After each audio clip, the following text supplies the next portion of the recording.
Novel قسمت قسط number 13 مصنفہ مہر نور۔ سلیمان کی موت کو تقریباً 1 سال ہونے والا تھا۔ ماہرہ پہلے سے کافی بہتر تھی مگر وہ بہت بدل گئی تھی۔ اب پہلے کی طرح ہستی مستی مذاق کچھ بھی نہیں رہا تھا۔ اس کی شرارتیں کہیں کھو گئی تھیں۔ آج بھی وہ حسب عادت ٹیرس پر بیٹھے ہوئے تھے اور حیدر اپنی اوٹ پٹانگ باتوں سے ماہی کا دھیان بھٹکا رہا تھا اور اسے اپنی آنکھوں کے بارے میں کوئی قصہ سنا رہا تھا جسے ہیر ہنس رہی تھی۔ اسے ہنستے دیکھ حیدر بس مسکرا رہا تھا۔ آپ کو پتہ ہے آپ کی آنکھیں دنیا کی سب سے خوبصورت آنکھیں ہیں۔ مجھے یہ بہت پیاری لگتی ہیں اور مجھے یہ بہت پسند ہے۔ یہ کہتے ساتھ ہیر کھلکھلا کر ہنس دی۔ ہیر کو ہنستا دیکھ کر حیدر کے چہرے پر خوبصورت مسکراہٹ آ گئی۔ اچھا اگر ایسی بات ہے تو تم یہ آنکھیں لے لو۔ یہ بات سنتی ہیر تھوڑا حیران ہوئی۔ ہیں سچی؟ اگر مجھے نہیں چاہیے۔ یہ آپ کی ہیں اور مجھے آپ پر ہی زیادہ پیاری لگتی ہیں۔ آپ اپنی ناکھوں کو بتا دیں کہ یہ صرف آپ کی ہیر کی ہیں۔ آپ کی پرنسس کے علاوہ کوئی ناکھوں کی تعریف بھی نہیں کر سکتا۔ ہیر کا لہجہ فرمائش کے ساتھ ساتھ آخر میں حکمیہ بھی ہو گیا۔ حیدر دل کھول کر مسکرایا۔ اسے اپنی پرنسس کا خود پر حق جتانا بہت اچھا لگ رہا تھا۔ کتنے حق اور مان سے وہ کہہ رہی تھی کہ یہ آنکھیں اس کی آنکھیں ہیں۔ بالکل، آج سے یہ آنکھیں ہی نہیں، پورا کا پورا یہ پرنس بھی تمہارا ہوا پرنسس۔ حیدر کی بات سن کر اس کی آنکھوں میں انوکھی چمک اور خوشی آئی اور وہ بے اختیار ہنستی گئی۔ اپنے باپ کی موت کے بعد شاید ہی وہ آج دل کھول کر ہنسی تھی اور حیدر کو آج بہت خوشی ہو رہی تھی اس طرح خوش ہوتا دیکھ کر۔ یہ شام کا وقت تھا۔ حویلی کے سارے بچے اس وقت صحن میں کھیل رہے تھے۔ ماہی کو ایک سائڈ پر گھاس پر بیٹھی اپنی ڈرائنگ بک پر ڈرائنگ بنا رہی تھی۔ فواد اس کے پاس آیا۔ چلو آؤ ماہی کھیلتے ہیں۔ ماہی ہنوز اپنی کتابوں میں لگی رہی۔ اس کے کسی بات کا جواب نہیں دیا، یہاں تک کہ نظر اٹھا کر دیکھا بھی نہیں۔ وہ حیدر کے علاوہ کسی سے بات کرنا پسند ہی نہیں کرتی تھی۔ 14 سالہ فواد کو اپنی اس بے قدر عزتی پر تو بہت غصہ آیا۔ وہ وہیں جم کر ہیر کے پاس بیٹھ گیا اور اب وہ ہیر کو غصے سے گھور رہا تھا۔ حیدر جو کچن سے ہیر کے لیے جوس لانے گیا تھا واپس آیا تو فواد کو ہیر کے پاس بیٹھے دیکھا۔ اس کے جسم میں غصے کی ایک شدید لہر دوڑی۔ وہ سیدھا ہیر کے پاس آیا اور اس طرح آ کر بیٹھ گیا کہ ہیر پوری کی پوری حیدر کے ساتھ چھپ گئی۔ کیا مسئلہ ہے؟ نکلو یہاں سے اور یہ گھورنا بند کرو۔ حیدر سرد لہجے میں بولا۔ اب کہ فواد نے حیدر کی آنکھوں میں آنکھیں ڈالے اور ٹھٹائی سے بولا، میں تو گھوروں گا، تمہیں جو کرنا ہے کر لو۔ اس کا یہ جواب حیدر کو آگ لگا گیا۔ وہ اپنی جگہ سے اٹھا اور فواد کے گریبان سے پکڑ کر ایک ہی جھٹکے میں نیچے پھینک چکا تھا۔ نیچے فرش پکا تھا جس پر فواد کا سر لگا اور سر پھٹ گیا، خون دھار کی صورت میں بہہ نکلا۔ حیدر اس کے کان کے پاس سرد لہجے میں پھنکارا، خبردار اگر دوبارہ کبھی میری ہیر کی طرف آنکھ اٹھا کر بھی دیکھا تو اس بار صرف تمہارا سر پھوڑا ہے، اگلی بار تمہیں دنیا سے ہی آؤٹ کر دوں گا۔ اتنا کہنے کے بعد حیدر نے ہیر کی ساری بکس سمیٹیں، اس کا ہاتھ پورے حق سے پکڑا اور اسے لیے اندر کی طرف بڑھ گیا۔ پیچھے فواد خان کی درد کی شدت برداشت کرتا اٹھا اور خود سے عہد کر گیا کہ ایک دن وہ اس چوٹ کا بدلہ ضرور لے گا۔ یہ کچھ دنوں بعد کا ذکر ہے۔ اس وقت حماد خان اور حاکم خان لائبریری میں بیٹھے تھے۔ مجھے آپ کو ضروری بات بتانی ہے بابا، میرا ٹرانسفر ہو چکا ہے اور میں اسلام آباد شفٹ ہو رہا ہوں، مگر اس بار میں اکیلا نہیں جاؤں گا۔ نور، حیدر اور ماہی میرے ساتھ جائیں گے۔ اگر انشا کو آپ یہاں رکھنا چاہیں تو وہ یہاں رہ سکتی ہے۔ حاکم صاحب جو بازار کتاب میں نظر جمائے اس کی بات سن رہے تھے، آخری بات پر تو تڑپ اٹھے۔ کیا مطلب ہے تمہارا؟ حیدر جائے گا؟ وہ کہیں نہیں جائے گا، وہ میرا اگلا وارث ہوگا، اسے اس حویلی میں رہنا ہوگا۔ وارث کی بات سنتے حماد صاحب غصے سے اٹھ کھڑے ہوئے۔ خدا کے لیے بابا میرے بیٹے کو سرداری سے دور رکھیں، وہ فورس جوائن کرنا چاہتا ہے، وہی کرے گا۔ آپ کے 2 پوتے مزید ہیں، ان میں سے جس کو مرضی اپنی وراثت دیں، مگر مجھے اور میرے بیٹے کو ان سب سے دور رکھیں۔ آپ کی نہیں سرداری فیصلوں کی وجہ سے میں اپنے جان عزیز بھائی سلیمان کو کھو چکا، اب بیٹا نہیں کھو سکتا۔ حاکم صاحب کیسے اپنے جان عزیز پوتے کو دور جانے دیتے؟ تو ٹھیک ہے، تمہارے پاس صرف ایک ہی راستہ ہے، یا تو ماہی کو لے جاؤ یا حیدر کو، دونوں نہیں جائیں گے۔ باپ کی بات سن کر حماد صاحب کو لگا شاید سلیمان کی موت کا ان پر کوئی اثر نہیں ہوا۔ وہ کیسے ایسا کہہ سکتے ہیں؟ وہ پھر ایسے ہی پتھر دل سردار تھے۔ یہ آپ کیا کہہ رہے ہیں بابا؟ سلیمان مجھے ماہی کی ذمہ داری دے کر گیا ہے اور وہ میرے ساتھ، میرے حیدر کی بیوی ہے، وہ ہمارے ساتھ ہی جائے گی، میں اسے حویلی میں کبھی نہیں چھوڑوں گا۔ حماد صاحب کو کچھ بہت برا ہونے کا احساس ہو رہا تھا۔ میں فیصلہ سنا چکا ہوں، تم بے شک حیدر کو لے جاؤ، مگر دیکھنا ایک دن وہ اسے حویلی میں واپس ضرور آئے گا۔ شاید تم نے اپنے بیٹے کی آنکھوں میں وہ چمک نہیں دیکھی جو میں نے دیکھی ہے ماہی کے لیے، اسے لینے وہ واپس ضرور آئے گا اور میں اس دن کا انتظار کروں گا۔ پھر وہ خود فیصلہ کرے گا کہ سرداری اسے چاہیے یا نہیں۔ اگر میرا فیصلہ منظور ہے تو ٹھیک ہے، ورنہ حیدر کو چھوڑ دو۔ حماد کو اپنے کانوں پر یقین آیا، اس کا باپ کاروبار کر رہا تھا۔ بابا آپ ایسا کیسے کر سکتے ہیں؟ آپ ماہی کو استعمال کریں گے؟ وہ کوئی کھلونا نہیں، ایک جیتی جاگتی انسان ہے اور اس حویلی میں اس کا اپنا کوئی نہیں ہے ہمارے سوا۔ آپ اسے استعمال کر کے میرے بیٹے کو بلیک میل نہیں کر سکتے۔ उसे अपनी आवाज़ किसी ख़ाइश आती हुई महसूस हुई। मैं फ़ैसला सुना चुका हूँ, अब तुम्हें चुनना है, तुम्हें किसको चुनोगे? और हमाद खान का दिल जैसे किसी ने मुट्ठी में ले लिया। वो सुलेमान खान नहीं था जो अपने बाप के सामने सीना तान कर अपना फ़ैसला सुनाता, वो हमाद खान था। वो फ़ैसला हो चुका था। बाबा, मेरा आपसे वादा है, मेरा बेटा कभी भी इस हवेली में दोबारा कदम नहीं रखेगा। जब तक माँ ही इस हवेली में होगी, मैं आपकी खेल को मैं आपके इस खेल को कभी कामयाब नहीं होने दूंगा। माही मेरे बेटे की वो किस्मत है जिसकी खातिर सुलेमान ने अपनी बीवी खोई। आप इन दोनों की ज़िंदगी के फैसले नहीं करेंगे, वो फैसले अब किस्मत करेगी। मैं आज माही को खुदा की हिफाजत में इस हवेली में छोड़ कर जाऊँगा। किस्मत खुद उसे उसके शौहर से मिलाएगी। मेरा बेटा नहीं आएगा, चाहे कुछ भी हो जाए। किस्मत फैसला कर चुकी थी। एक बार फिर दुख माहिर हैदर खान की किस्मत का हिस्सा था। इस वक्त हमाद खान बेटे के सामने बैठे थे। कि आप क्या कह रहे हैं बाबा? मैं हीर को यहाँ छोड़कर कभी नहीं जाऊँगा। बाबा, वो कैसे हमारे बगैर रहेगी? मैंने चाचू और छोटी मामा से वादा किया था, मैं उसे अकेला नहीं छोड़ूंगा। हैदर को लगा जैसे कोई उसके जिस्म से रूह खींच रहा हो। बात समझने की कोशिश करो बेटा, तुम्हारे दादा तुम्हें ख़तरनाक खेल का हिस्सा बनाना चाहते हैं, इसलिए तुम्हारा अभी यहाँ से जाना बहुत ज़रूरी है। तुम यहाँ से सीधा कराची अपनी फूफो के पास जाओगे, मगर यहाँ किसी को नहीं बताओगे तुम कहाँ जा रहे हो।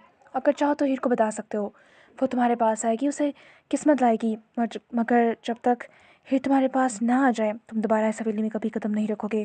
तुम्हें मुझसे वादा करना होगा। मैं बाबा से वादा करके आया हूँ कि तुम मेरी बात का मान रखोगे। तुम्हें सारी ज़िंदगी हीर को याद रखना है, उसे कभी नहीं भूलना। वो तुम्हारी बीवी और इस हवेली में तुम्हारी इमानत है। खुदा तुम्हें खुद तुम्हारी इमानत तक पहुंचा देगा। तुम्हें नहीं आना, यहाँ वापस कभी नहीं आना।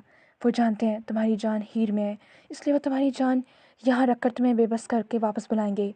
तुम्हारे खिलाफ साजिश में हीर को भी शामिल करेंगे। इससे तुम्हारी हीर की जान को ख़तरा हो सकता है। इसको तुम्हारे खिलाफ इस्तेमाल करेंगे। तुम्हें ऐसा नहीं होने देना। अब वो बाप बहुत उम्मीद भरी नज़रों से अपने बेटे को देख रहा था, और यहाँ हैदर खान बाप की मोहब्बत के सामने हार गया। वादा हो चुका था, किस्मत में एक बार फिर जुदाई लिख दी गई। वे लोग वो लोग जाने के लिए तैयार थे। ये हीर और हैदर की आखिरी मुलाकात थी। इस वक्त वो दोनों टेरेस पर खड़े थे। जब से हीर को पता चला था कि हैदर जा रहा है, तब से उसने रो रो कर अपना बुरा हाल किया था। आप वापस आएंगे ना? अगर आप वापस नहीं आए तो मैं आपको खो दूंगी, वैसे ही जैसे मामा और बाबा को खो दिया। वो भी ऐसे ही चले गए थे और फिर वापस कभी नहीं आए। अगर आप चले गए तो वापस नहीं आएंगे, मैं जानती हूँ। प्लीज़ आप मत जाए ना। अब वो आंखों में उम्मीद के जुगनू लिए पूछ रही थी, और हैदर खान के दिल पर क्या गुजर रही थी सिर्फ वही जानता था। कोई दिलासा तसल्ली देने के लिए कुछ अल्फाज थे ही नहीं। अगर मैं खो जाऊँ तो तुम मुझे ढूंढ लेना। हीर की हीर ने हैदर की आंखों में देखा, उसकी खूबसूरत आंखें। अगर मुझे आपको ढूंढना हुआ तो मैं आपको इतनी बड़ी दुनिया में कहाँ ढूंढूंगी? अब वो हैदर उससे सवाल पूछ रही थी। बहुत आसान है, अगर मुझे ढूंढना हुआ तो सिटी ऑफ लाइट्स आ जाना। अजीब सा नाम सुनकर माही थोड़ा हैरान हुई। हैं, ये कौन सी जगह है? उसकी इस कदर मासूमियत पर हैदर मुस्कुराया। तुम्हें इतना भी नहीं पता? नहीं ना, आप बताएंगे तो ही पता चलेगा। अब वो भरपूर मासूमियत से सवाल कर रही थी। कराची, मगर वो तो बहुत बड़ा है, वहाँ पर ढूंढना हुआ तो कहाँ ढूंढूंगी? इस सवाल पर हैदर सोच में पड़ गया, और जब बोला तो पुलिस स्टेशन में, वहाँ पर पुलिस की वर्दी में मिलूँगा। ये कहने के कुछ पल बाद हैदर खामोश हुआ और फिर बोला, ये हम दोनों के दरमियान टॉप सीक्रेट है। तुम मुझसे वादा करो कि तुम ये बात किसी को नहीं बताओगी। वो हीर को रास्ताना अंदाज में हिदायत कर रहा था। इसकी बात पर हीर ने पूछा, अनुश्री आप ही को भी नहीं? हीर ने बहुत उम्मीद से उसकी आंखों में देखा। उस उम्मीद थी कि वो अभी कहेगा कि सिर्फ उसे बता देना, मगर जवाब बिल्कुल उसी की सोच के उल्टा आया। बिल्कुल नहीं, नहीं मतलब किसी को भी नहीं। ये सिर्फ तुम्हारा और मेरा राज है, और तुम ये राज कभी भी किसी को भी नहीं बताओगी। तुम्हें मेरे वादे का मान रखना है। बोलो, क्या तुम रखोगी? हैदर बहुत मान भरी आंखों से हीर की तरफ देख रहा था, और हीर ने धीरे से कहा, मैं किसी को नहीं बताऊंगी, मैं अपना वादा ज़रूर निभाऊंगी। इस जवाब के साथ ही हैदर के चेहरे पर इतनी खूबसूरत मुस्कुराहट आई कि हीर भी मुस्कुरा उठी। वो बेख्तियार आगे बढ़ी और हैदर के गले लग गई। मैं आपको कभी नहीं भूलूंगी, हमेशा याद रखूंगी। आप भी मुझे हमेशा याद रखिएगा। मैं सिर्फ आपकी ही रहूँगी, और आप सिर्फ मेरे हैदर। ये कहते साथ हीर फूट फूट कर रो पड़ी। वो छोटी ज़रूर थी, मगर वो हैदर से जुदा नहीं होना चाहती थी। अपना ख्याल रखना, तुम सिर्फ मेरी हो, ये बात कभी मत भूलना। ये वो आखिरी अल्फाज थे जो हैदर ने हीर से कहे थे। इस वक्त वो नूशा के सामने बैठा था, और वो मुंह फुलाकर दूसरी तरफ रुक के रोने में मसरूफ़ थी। और हैदर को ये लग रहा था जैसे वो अपने दोनों हाथ खो कटवा कर यहाँ से जा रहा हो, जैसे वो दोनों पाँव यहाँ छोड़ कर जा रहा हो। वो पीछे सिर्फ मासूरी रह गई हो। वो दोनों इसकी ताकत ही तो थी, एक माहिर खान और दूसरी अनुशा खान। बात समझने की कोशिश करो गुड़िया, मेरा जाना ज़रूरी है। अब वो बेबसी से बोला, मुझसे बात मत करें। वो सो सो करती बोली, रोने की आवाज़ से आवाज़ ऐसे हो गई थी। हैदर आगे बढ़ा, अपनी बहन को गले लगा लिया। तुम तो मेरी प्यारी बहन हो ना, सब समझती हो ना, तो फिर इस तरह ज़िद नहीं करते। अनुष्या भी रो रही थी। देखो यहाँ हीर अकेली है, इसका अब तुम्हारे अलावा कोई नहीं है, तुम्हें ही अब उसका ख्याल रखना है। गुड़िया तुम उसका ख्याल रखोगी ना? वो बहुत मान और उम्मीद भरी नज़रों से देखते हुए अनुष्या से कह रहा था। आप फिक्र ना करें, मैं ज़रूर रखूँगी। ये जवाब सुनकर हैदर को थोड़ा सुकून हुआ। पक्का वादा? जैसे वो तायद चाह रहा हो। हाँ, पक्का वाला वादा। ये कहते साथ वो दोबारा भाई के गले लगी और फिर रो पड़ी। मगर किस्मत का लिखा तो तय था। और फिर देखते ही देखते हैदर और माही दोनों हमेशा के लिए जुदा हो गए। वो चला गया मगर माहिर उसे कभी भुला नहीं पाई। वो अनुष्या के कमरे में उसके साथ रहने लगी। अब कोई उसे प्यार नहीं करता था सिवाय दादी के। आखिरी बार अपनी ताई के गले लगकर बहुत रोई और ताया ने उसे जाते हुए आखिरी अल्फाज कहे। वो इन अल्फाज को कभी नहीं भूली। देखो बेटा, ये हवेली है, यहाँ तुम महफूज हो। तुम हैदर की बीवी हो, ये बात कभी मत भूलना। तुम सुलेमान खान की बेटी हो, कभी मत भूलना। जिस दिन तुम्हें ये लगे चार दीवारी तुम्हारी हिफाजत नहीं कर पा रही, उस दिन इस हवेली से निकल आना। माही तब तो इन बातों को समझ ना सकती थी, मगर वो कभी इन बातों को भूल न सकी और बड़ी होती साथ ये बातें उसके जहन में नक्श रह गईं। हाकिम साहब की वजह से कोई माही को कुछ नहीं कहता था, मगर जैसे वो इस दुनिया से गए, माही को कमरे से निकाल दिया गया और छोटे से स्टोर रूम में जगह दे दी गई। इससे सारे काम करवाए जाने लगे। मगर हाकिम साहब मरने से पहले एक अपनी वसीयत में सुलेमान और हमाद की सारी जायदाद माही के नाम कर चुके थे। मगर शर्त यह थी कि माही जब 20 साल की होगी तो सारी जायदाद उसके नाम हो जाएगी, मगर उसे इस्तेमाल करने या बेचने या किसी और के नाम करने का इख्तियार सिर्फ उसके शौहर के पास होगा। और अगर उसका शौहर मर जाए या मंजरेआम पर ना आए तो वो सारी जायदाद ट्रस्ट के नाम कर दी जाएगी। इस बात ने सादिया ताई और अबराज ताया की होश उड़ा दी। वो जो सोचे बैठे थे कि फ़ायज़ा की शादी फवाद से और वलीद की शादी अनुशा से करके सारी जायदाद उनकी मुट्ठी में आ जाएगी। इस जायदाद का 35% हिस्सा माही के नाम था, जो कि बहुत बड़ा शौक़ था। बस उन्हें ये जायदाद किसी भी हाल में चाहिए थी, जिसके लिए उन्होंने 20 साला माही के किरदार को दागदार कर दिया। हाल सुबह से दोपहर और दोपहर से रात हो चुकी थी। असर के वक्त दादी की मेद को ले जाया जा चुका था और वह इस वक्त खुद को कमरे में बंद किए आंसू बहाने में मसरूफ़ थी। वो निकाह जो 2 दिन बाद होने वाला था, अब दादी के नहम के बाद होने का फैसला तय पा चुका था। इसे वो फांसी का फंदा ही लग रहा था। क्या ही फ़र्क पड़ता था 2 दिन बाद गले में पड़े या 8 दिन बाद। इस वक्त उसके माजी की सारी ज़िंदगी उसकी आंखों के सामने किसी फिल्म की तरह चल रही थी। कभी हैदर के अल्फाज याद आ रहे थे तो कभी अपने बाप के। किस तरह उसका बाप उसके बाल अपने हाथों से बनाता था, उसे अपने हाथों से खाना खिलाता था, उसे अपने गले लगाता, रात को सोने से पहले उसे सीने से लगाकर सोता था, प्यार से उसकी पेशानी को चूमता था। फिर उसने अपने आप को अपने बाप के सामने खड़ा पाया। माही के बाबा भी इससे बहुत प्यार करते हैं। हमेशा याद रखना, बाबा की अच्छी बेटी हो ना। अगर मैं वापस ना आया तो अपना ख्याल रखना, कभी ना भूलना। आपके बाबा आपसे बहुत प्यार करते हैं। मासी का बुलबुला तहलील हो गया। अब वो टेरेस में हैदर के सामने खड़ी थी और रो रही थी। अपना ख्याल रखना, तुम सिर्फ मेरी हो, ये बात कभी मत भूलना। अब मंजर बदल गया। अब वो लाउंज के दरवाजे में खड़ी थी और हमाद आया घुटनों के बल उसके सामने बैठे थे। जिस दिन तुम्हें लगे ये चार दीवारी तुम्हारी हिफाजत नहीं कर पा रही, इस दिन इस हवेली से निकल आना। और एक लम्हे में माही की सारी दुनिया रुक गई। उसे ताया के अल्फाज आज समझ आए थे, फिर उसे दादी के अल्फाज याद आए। वो इसे इस हवेली से भागने का कह रही थी। फिर उसे नूशे के अल्फाज याद आए, वो भी दादी की तरह उसे यहाँ से जाने को कह रही थी। और माहिर खान फैसला कर चुकी थी कि अब वो किस्मत के सहारे नहीं बैठेगी।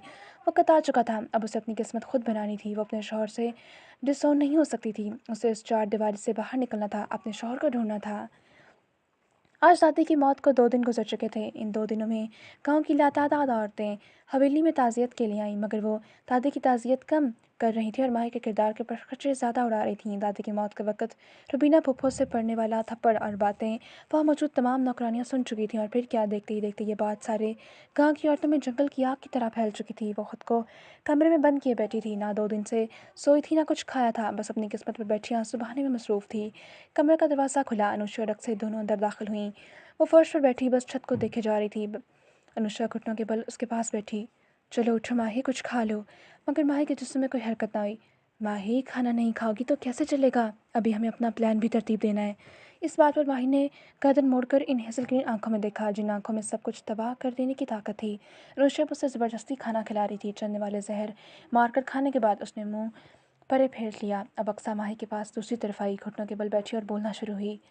दादी किसी गम से नहीं मरी, उन्हें बीमारी थी।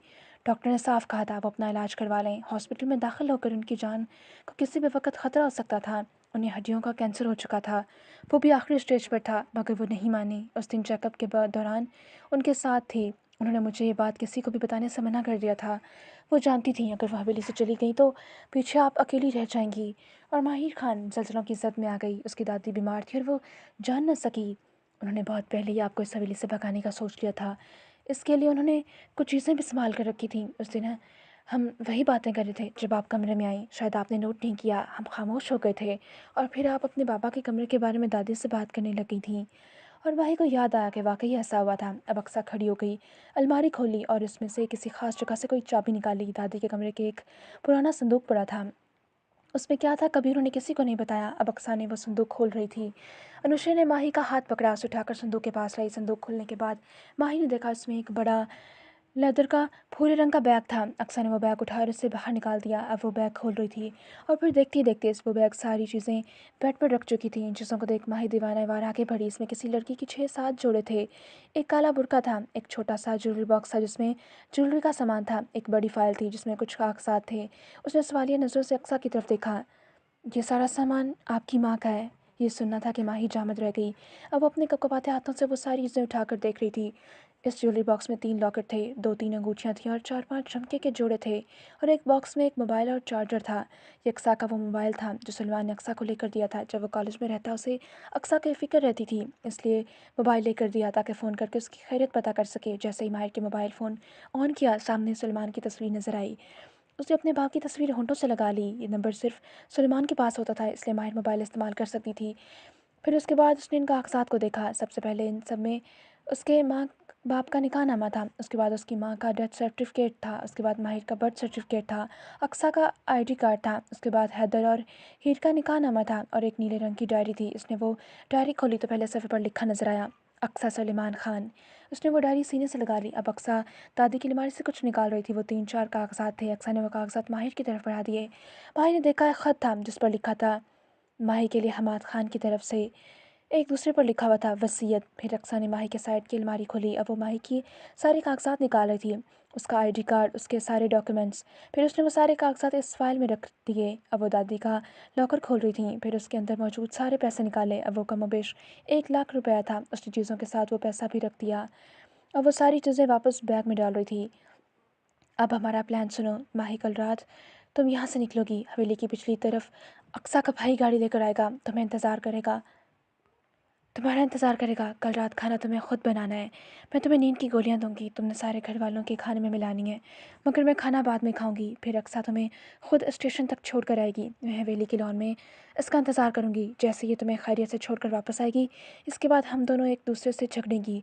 इस झगड़े में अक्सा की चोटें आएंगी और ये बेहोश हो जाएगी। इसके बाद मैं वो खाना खाकर अपने कमरे में जाकर सो जाऊंगी और प्लान के मुताबिक अक्सा पर कोई इल्ज़ाम नहीं आएगा, क्योंकि माही तो अक्सा को मारकर भागी थी। इसलिए अक्सा उसकी मदद कैसे कर सकती है? वो तो अपने कमरे में सो रही थी, मुझे तो कुछ पता ही नहीं। तीसरी बात, तुम इस हवेली की कोई चीज़ नहीं लेकर जाओगी सिवाय इस बैग के और ये काला बुर्का। तुम ये पहन कर जाना। तुम्हें जहाँ जाना हुआ इस शहर का नाम अक्सा को बता देना। अक्सा कल रात की ट्रेन की टिकट मंगवा देगी। हो गया काम। अब तो हम तीनों इस प्लान पर अमल करना है। कल रात तुम दोनों तैयार रहना। अनुश्री ने सारा प्लान दोहरा कर इन दोनों की तरफ देखा। दोनों ने इस बात में सर हिलाया। अनुश्री माही की तरफ पड़ी, उसको दोनों कंधों से पकड़ा। माही, मुझे तुम पर बहुत यकीन है, मेरा यकीन कायम रखना। मैं अपने भाई को बहुत याद करती हूँ। मेरी आंखें तरस गई हैं इनको देखने के लिए और मेरे कान तरस गए हैं इनके मुँह से गुड़िया सुनने के लिए। प्लीज़ तुम इनको वापस हवेली में ज़रूर लेकर आना। तुम्हें साबित करना है वो ज़िंदा है। मैं जानती हूँ इस दुनिया में सिर्फ तुम ही वो इंसान हो जो उन्हें ढूंढ सकती हो। अपना ख्याल रखना, मैंने तुम्हें खुदा की अमान में दिया। ये कहते साथ अनुश्री माही के गले लगी और माही बेआवाज़ रोने लगी। दोनों की आंखों में आंसू थे। और फिर वो वक़्त आ गया जब माहिर ख़ान को इस हवेली की 4 दीवारी से आज़ादी का सफ़र करना था। सब कुछ उनके प्लान के हिसाब से जा रहा था। सारे हवेली वाले खाना खा चुके थे। माही कमरे में वापस आई, अपनी माँ का बैग खोला, इसमें से एक सूट निकाला और थोड़ी देर बाद वो इस लिबास में मलबूस थी। वो इस हवेली से किसी की तुरंत पहन कर नहीं जाएगी, वो इस लिबास में जाएगी जो उसके बाप ने बहुत मोहब्बत से उसकी माँ के लिए लिया था। और लिबास माही पर एकदम फिट था, जैसे उसके लिए ही बना हो। उसकी जिसामत बिल्कुल वैसी थी जैसे 20 साल पहले अक्सा की थी। उसके बाद माही ने स्टडी टेबल के दराज में से एक पेज निकाला। अब वो इस पेज पर कुछ लिख रही थी। यहाँ से हवेली वालों को कुछ बता कर जाना था। वो ख़त लिखने के बाद उसने बैठ के साइड टेबल पर रखा। फिर काला बुर्का पहनकर खुद को मुकम्मल तौर पर नकाब में छुपा लिया। दरवाज़ा नॉक हुआ। फिर अक्सा की आवाज़ आई, माही बीबी आ जाएं। माही ने वो बैग उठाया, एक आखिरी नज़र इस कमरे पर डाली जिसमें उसकी और दादी की बेशुमार यादें थीं। आंखों में आती नमी को काबू किया और फिर दरवाज़ा पार कर गई। लॉन में ही अनुशे इज़्तिराबी कैफियत में चक्कर लगा रही थी। फिर उसे माही और अक्सा की आते दिखाई दी। अब अगला बड़ा मसला हवेली के गेट से बाहर निकलने का था, जिसका हल पहले ही अनुषा निकाल चुकी थी। अनुषा ने गार्ड्स के पानी में नींद की गोलियां मिला दी थीं। वो तीनों चलती हुई अब गेट की तरफ आ रही थीं। ये हवेली का पिछला छोटा सा गेट था, जिसमें सिर्फ 2 ही गार्ड बैठे थे। सामने की तरफ तो बहुत ज़्यादा पहरा होता था। अनुषा मुसलसल माही को हिदायत दे रही थी और फिर वो वक्त आ गया जब माही अपनी इन दोनों आखिरी सहेलियों से जुदा होने वाली थी। माही और अनुषा दोनों गले लगीं। अनुषा को अगर कुछ पाने की चाह थी तो माही को सब कुछ खोने का डर। और फिर देखते ही देखते अक्सर माही हवेली का वो गेट पार कर गईं। थोड़ी दूर वो चल कर गईं तो आगे एक गाड़ी में अक्सा का 23 साला भाई बैठा हुआ था। अक्सा ने पिछला दरवाज़ा खोला और दोनों कार में बैठ गईं। अब कार अपनी मंजिल की जानिब रवाना हो चुकी थी और आखिरकार 14 साल के बाद माही को इस हवेली से आज़ादी मिल चुकी थी। माही ने एक बार भी पीछे मुड़कर इस हवेली की इमारत को नहीं देखा, क्योंकि वो पीछे मुड़कर देखते हैं वो पत्थर हो जाते हैं। अगर वो पीछे मुड़कर देखी तो पत्थर हो जाती। उसे भी पत्थर नहीं होना था। माही का इस गाँव की हदूद से अब निकल चुकी थी। वो पीछे हवेली वाले सारे सोते रह गए। अनुषा अब भी इज़्तिराबी कैफियत में लॉन में चक्कर काट रही थी। उसे अब शिद्दत से अक्सा के वापस आने का इंतज़ार था। जारी है।